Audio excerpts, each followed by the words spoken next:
for entrepreneurs is you better build your team. Hmm. You cannot name a successful person, a world changer, without identifying his or her team.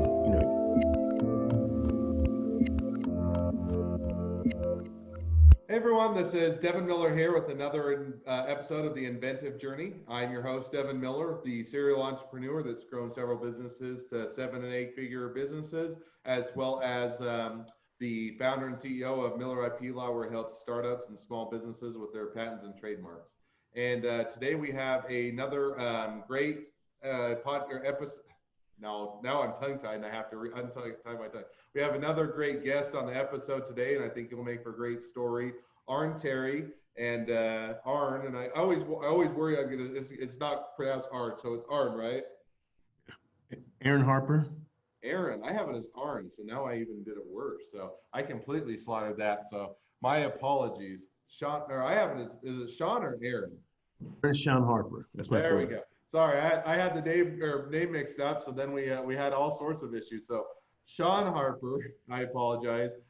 Shawn has an interesting story to tell in the sense that he started out a lot of his career in the NFL or football league, and then went to the NFL, went to NFL Europe, and then as you saw that was starting to wind down during your career, you made that transition, that switch over to now what you're doing today, and use some of the things that you learned during the NFL and some of that in order to now make that transition. So that's as much of it. Now that I've slaughtered your name, that's as much of the intro I can give you. So you'll do a much better job, and I'm sure you'll at least get your name right. So welcome on to the podcast.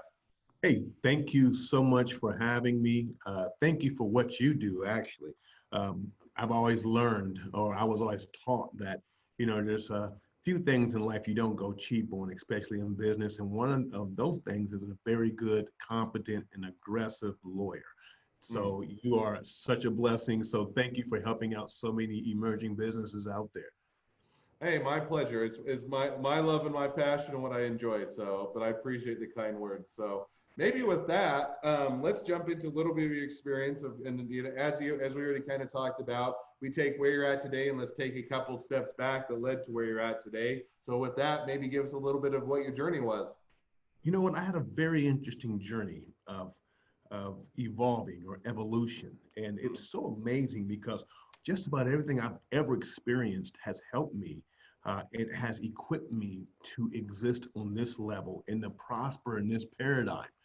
Most people think, playing in the NFL or playing even college, you've had a great upbringing. You had, things were set. You were honorable mention or all state or all whatever.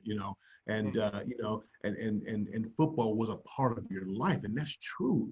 But the challenges outweighed so many other positives in my life. I was documented with 4 to 5 learning disabilities, kicked out of a couple of schools because of disciplinary issues. I had to repeat the first grade, single parent setting. I wasn't poor, I was po, okay? Difference between being poor and po, and it just so many different challenges. I stuttered my entire life. Voted most likely to fail. And athletically, I wasn't even honorable mention all conference in high school. I was the guy sitting in the back getting the participation trophy, eating the cordon bleu, that nasty cordon bleu at the football banquets. That was me, right? And I go off to a junior college in Mason City, Iowa. It's amazing. I'm in the cornfield, like 26,000, blonde hair, blue eyes. Everyone's last name is Schneider, right? I'm in the middle of the cornfield, right? And sitting the bench the first year at junior college, and about to go into the second year on April or May, and I had a conversation with myself, and the conversation is that I will never be successful. You're right. I don't have the grades. I don't have the network. It's just I have so much stacked against me. I will never be successful, but I will win in life. And there's a big difference between success and winning. I will win. And once I said those words, it connected. It was like, one of those like sci-fi movies where they put a key in some old tomb and it lights up, right? It's like, I will win. And once I made that click, that paradigm, my whole body it just turned on. And I began to hear and see opportunities that most people didn't. I started doing crazy things to win. Like it was May of that year, and I was home for like 2 weeks. I get on the Greyhound bus, go back to junior college, talk to my coach. We struck a deal. I'm in the dorm room training twice a day on campus. Not one other athlete is on site. I mean, that is on site on campus. I'm training by myself, 2 to 3,000 skips a day because I was told I had horrible feet, right? And so I'm jumping rope, getting my feet together, getting my mind together, getting my game together, studying, taking extra courses. Why? Because that is what winners do. Winners find the uncommon and they exploit it. A winner could take a crack of like a centimeter and they can bore right through that crack and turn it into an opening, into an opportunity. I'm going to win. So I had to figure out what everyone else was doing, and I had to do the opposite because very few people in life are winners. And I began to study winners. I began to look at winners. I began to study people like Muhammad Ali, and I began to, how is it that these guys could have like the Super Bowl shuffle in like 1983 and 1984, and they haven't even won the Super Bowl yet. They ain't played not one game yet, and yet they're speaking their destiny. I begin to speak my destiny because that's what winners do. And so once I made that switch, it helped me, it propelled me in sports. And I took the tactics and the strategies and I brought them over to the business world as well. Hmm. So jumping in just a little bit. So I mean, you make that switch, and you're saying, hey, kind of least likely to succeed, voted least likely to succeed. Had some, had to move around with schools, everything else, and you jumped into just a little bit. Maybe dive into this a little bit. So how did you make that? What was that? Was it an overnight switch, or was it kind of a slow realization that, hey, I can be a winner, but this is how I need to do it? Or kind of how did you make that mental shift? Was it a quick one over time, or somewhere in between? It was a quick shift, but it was a slow process. Hmm. Once I said the words, I can win, everything in my body and my being began to fight against me Hmm. because a large part of me believed all the lies spoken over me. When you have people in authority, when you have people in your own family speaking death over you, sometimes a part of you believes the lie.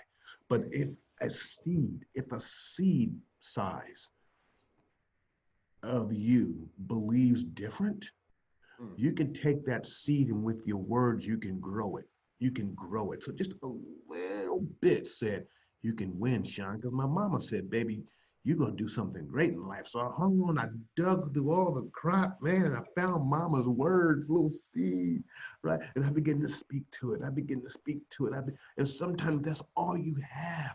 Hmm. That's all you have. All the stats say this, everyone's saying this, and everyone is, and all you need is one person sometimes to believe in you, just one person to speak it.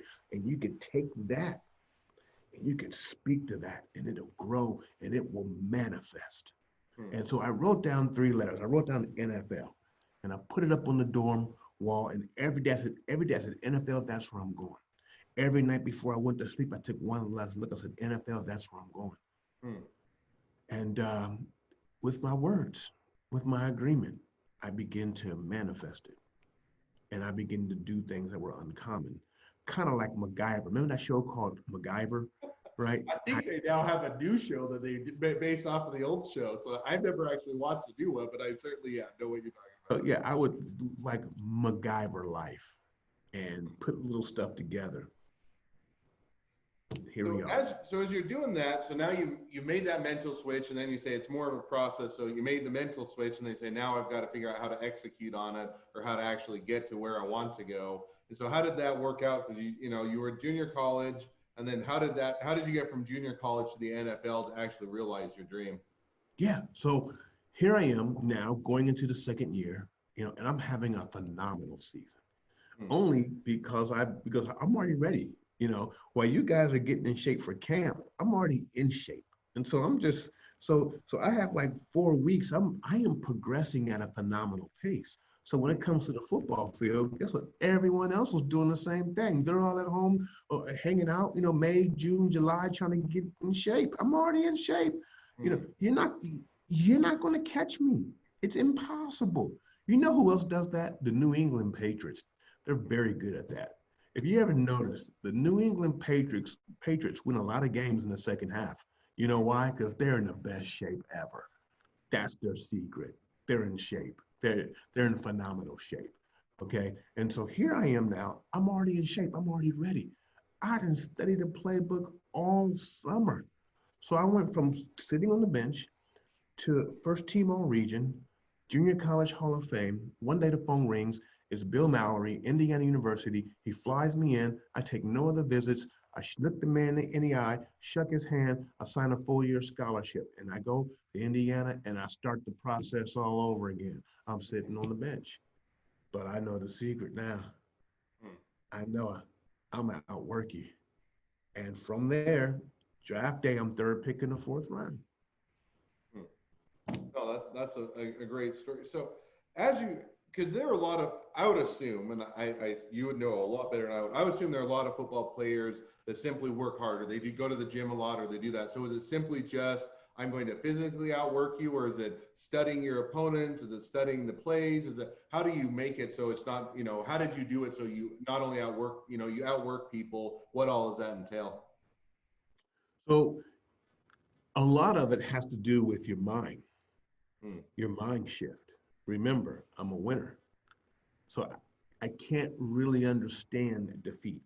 I don't understand it. I can't even comprehend it. Now comes the physical. I didn't say I was a competitor, Hmm. an athlete. I said I was, there are a lot of athletes at the level that are great and they compete. The winner knows the difference. But see, a winner knows the guy or the young going to take the shot when it's 2 point left in the game. A competitor won't take the shot. The competitor is going to throw it to the winner, and the winner is going to take the shot. The competitor will do very well in football, and and he will get you to the playoffs, but a winner is going to take you to the Super Bowl. You ever notice how there's great quarterbacks and they just can't get to that final level because Hmm. they're competitors, they're not winners. Hmm. No, I think that's a good distinction and one that I hadn't thought about before.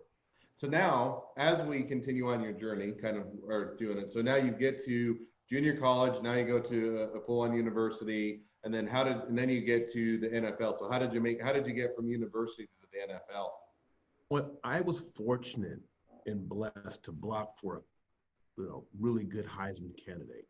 His name was Von Dunbar. He was a phenomenal athlete. I think he Hmm. had close to 2,000 yards in one season, and that's good for the Big Ten. He was phenomenal. Well, guess what? After a while, they started looking like, okay, well, who's the guy who's blocking for this, Heisman candidate? Who's the guy who's blocking for, an NFL quarterback, Trent Green? Because Trent Green was my quarterback at Indiana. Trent Green played 11 years in the NFL. Well, hold on, wait a second. Who's the guy? Who's the left tackle? Hmm. That's Shawn Harper. That's how I got noticed. They're looking at them, so now they're looking at me, and Hmm. the rest is history. Unfortunately, injuries kind of plagued my stint in the NFL. But you know what? I learned from some of the most amazing winners. I Hmm. learned from people like Jackie Slater, played 20 years in the NFL. I learned from people like Tom Newberry.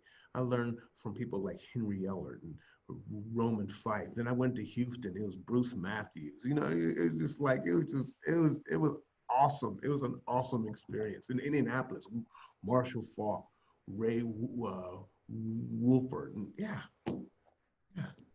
So you had that awesome experience, and I think I said, and then you transitioned. So you did NFL for 4 years, and I think NFL Europe for 3 years. Is that right? Right.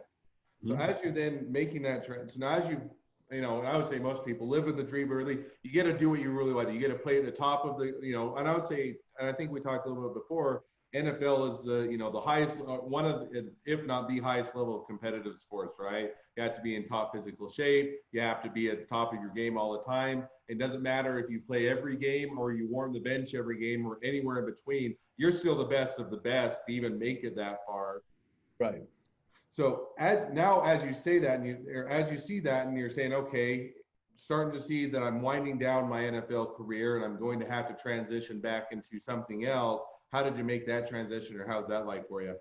You know what? I try to make the transition, and to be honest, most athletes they don't make the transition. If you really study athletes, a lot of them, go into coaching or other things because it's like they they need to stay close to the field, right? And Mm, so what I've done is because I struggled when I went into business, I struggled, and then I mm, realized, guess what? At the C-suite level and up, it's the same game.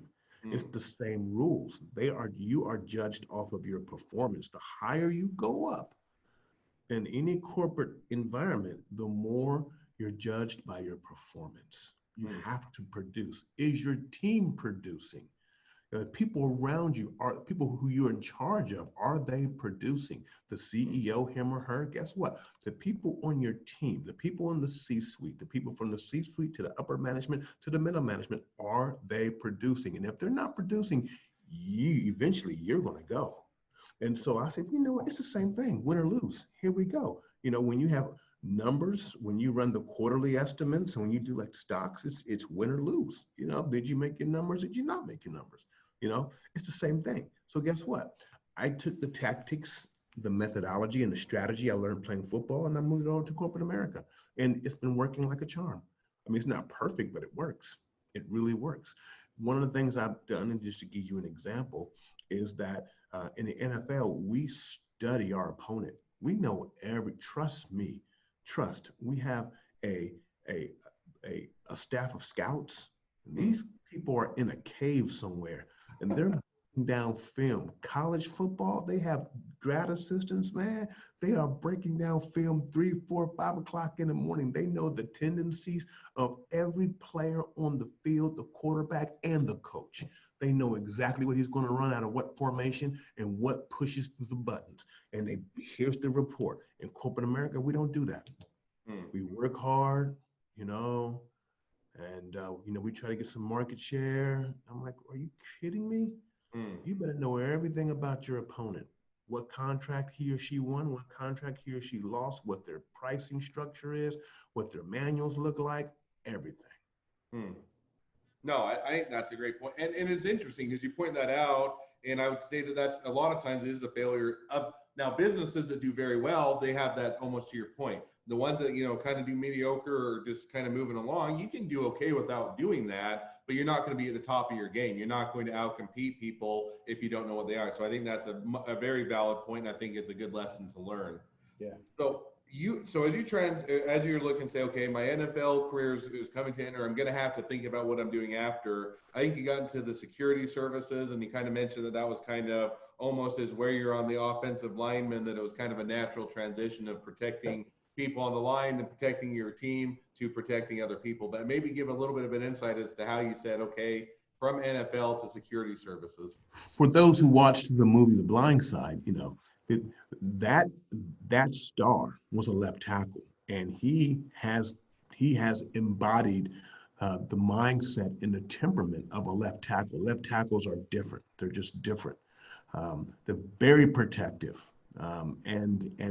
and their number one goal is to make sure nothing happens to their quarterback. They take it serious. If something happens to my running back or my quarterback, I take that to heart. That is a left tackle. And so I played left tackle. And once I retired, um, protective services was just a no-brainer for me. And so I'm the left tackle. My officers are the left tackle, and the client is the quarterback. And we carry that mindset. Don't let your quarterback get sacked. It's one of our models, and that's how I'm able to, to function as a corporate individual. That I adopt lingos and strategies and tactics I learned, as I mentioned earlier, from the NFL, and I bring them into corporate America. So diving into that just a bit deeper. So you make that, you decide, okay, I'm going to go from the NFL security services, certainly get the overlay, and why that would line up with the same kind of what you've already learned, personality, skills, characteristics, and all of those. Was it a smooth transition from the NFL to just, hey, I'm now going into security services? It was a success right out of the bat. Was it coming up to speed on new things and different things? Was it an up and a down, or how did that work out for you? So smooth transition in one sense, very tough. Hmm. And a lot of athletes don't talk about this, but you really miss the game. There's so much about the game that you miss that Mm. you'll never experience again. To be in a locker room of, maybe 35, I'm sorry, 45 to 50 guys, and we're all just like a personality, D on the disc, we're like the best of the best till it come to the club. We're just like, just, laughing and one-upping each other. And you just, man, just the camaraderie of that. Or to run out into the middle of a football stadium's 80,000 people chanting and screaming. That adrenaline you can't find anywhere else unless you become a rock star, right? And so, that doesn't happen. And so those things you miss, the competitiveness, going up against another guy, and I'm the best, you think you're the best, we're going to go to war for 4 quarters. You can't get that. You just nowhere else you're going to get that. And you miss that because we're bred for that. We were created for that. Since the second grade, we've been playing sports, and one day it stops. So you have to rechannel that energy. You have to retool yourself to fit into that other paradigm. So how did you do? So how did you retool, or what was that process of retooling and saying, okay, as much as I want that, I've got to move on, or I have to do something different. I've still got a life ahead of me. I've still got a career ahead of me. How did you kind of go through that retooling? Love, love, and love in two senses. First, that I want to be motivated by love. When I played football, I wasn't motivated by love. I was motivated by ego. So now I want to be motivated by love. I want to help. I want to give back. I want to pour in, allow that to kind of switch over. But then you find other things to love. Mm. It's like I love my family. I love, praying in church, and I love God. I love life. And then you allow that love to eclipse your old love. And that's how you're able to get out of it. Mm. No, I think that makes perfect sense. And because sometimes you get myopic. You say the only way I can be happy is if I have X. So the only way I can, have be successful is if I have Y, and those type of things. And you get so focused on that oftentimes you're not saying there are other things that I love, other things that will bring me joy, other things I can be successful. And until you start to explore that, if you just keep that so narrow a focus, you're never able. You're going to, once that thing that you were really good at or what you loved is gone, if you never expand out, then you're never going to be able to make that transition. So make that transition. Now you're in the security services. I think you also do some speaking engagements. You've done some books.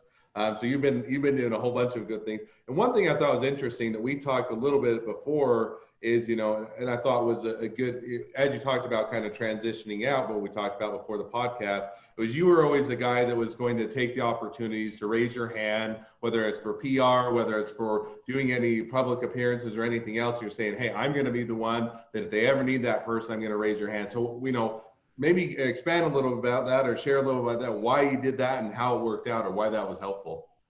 It was so the backstory that leads up to that in the NFL. Every offseason and during the season, they ask players to do appearances. You call the team, and and then they get contact with the PR department, and then they go out and we'll make a appearance or sign autographs or speak. And I just loved it.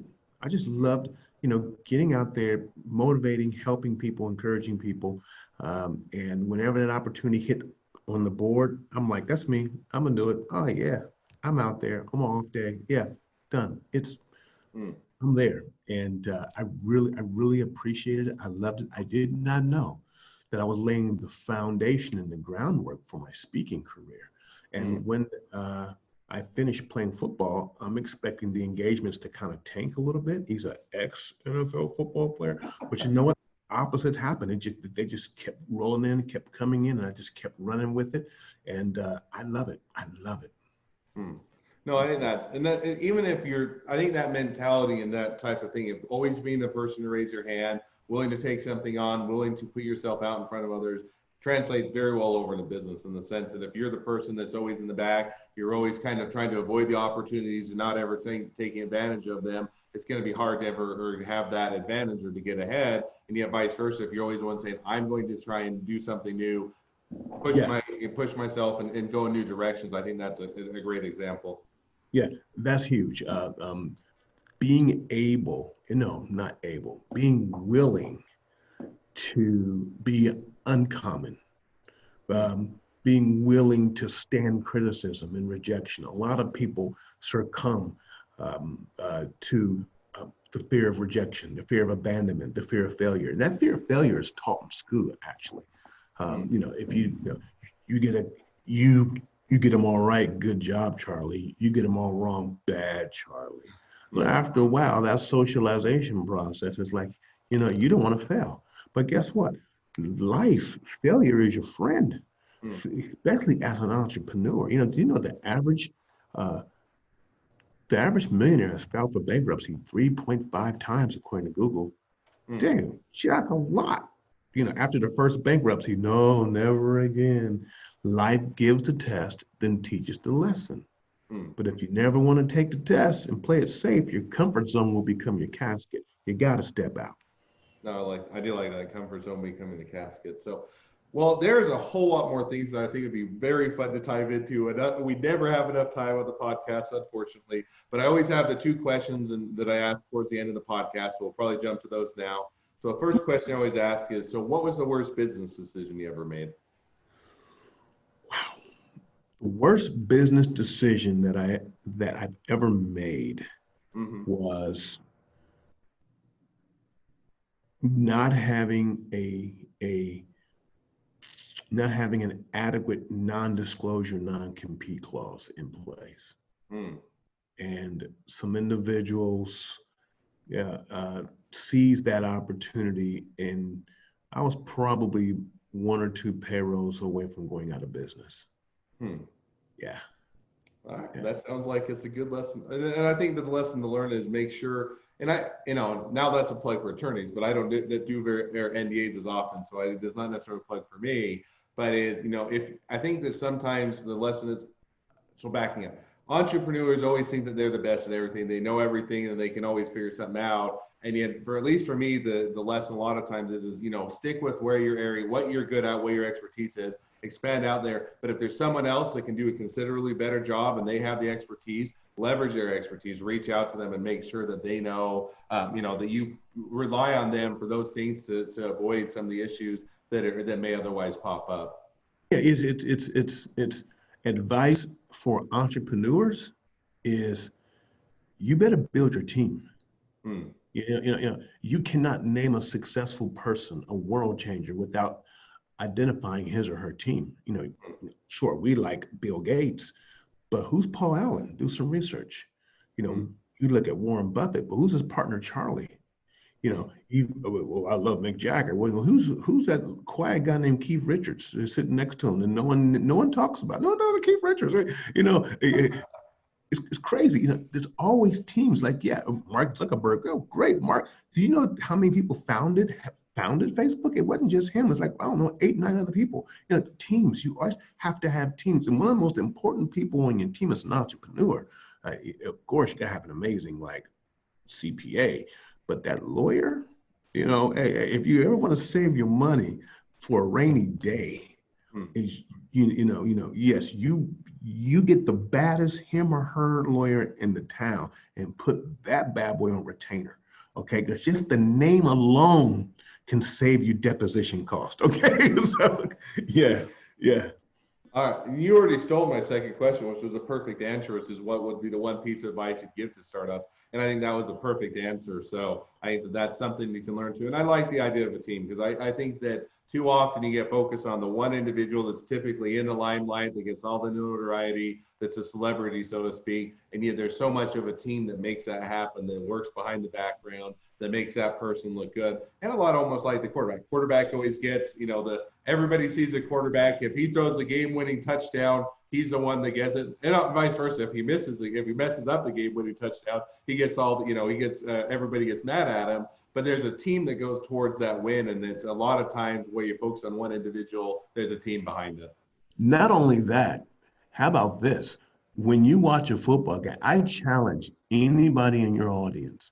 to honestly name the 5 starting offensive linemen on their favorite football team.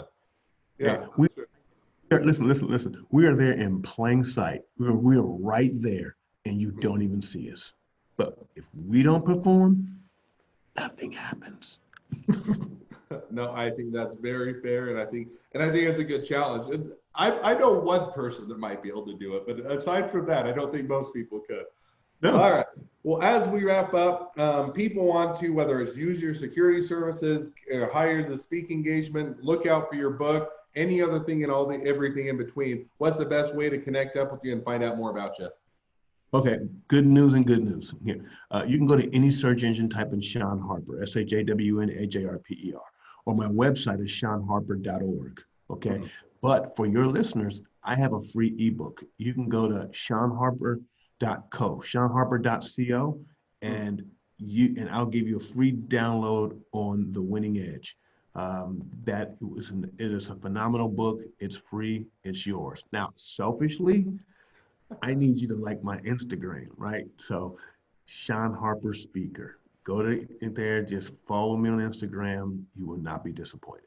All right. Well, I'll follow you even if I didn't read your book, but I appreciate it, and I'll definitely check out the book and encourage everybody to check that out as well. So I appreciate that offer, and that's a great way to connect up with you and find out more about your story.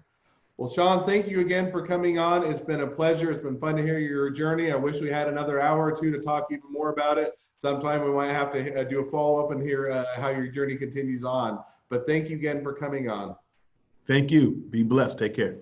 Okay. And for those of you that have your own journey to tell, make sure if you would like to apply to be a guest on the podcast, you can go to inventivejourneyguest.com, inventivejourneyguest.com. Make sure to subscribe to get notifications of all the new podcasts. And lastly, if we can help you at all with patents and trademarks, we're always here to help startups and small business. Thanks again, Shawn, and we'll have a good one. All right. Take care.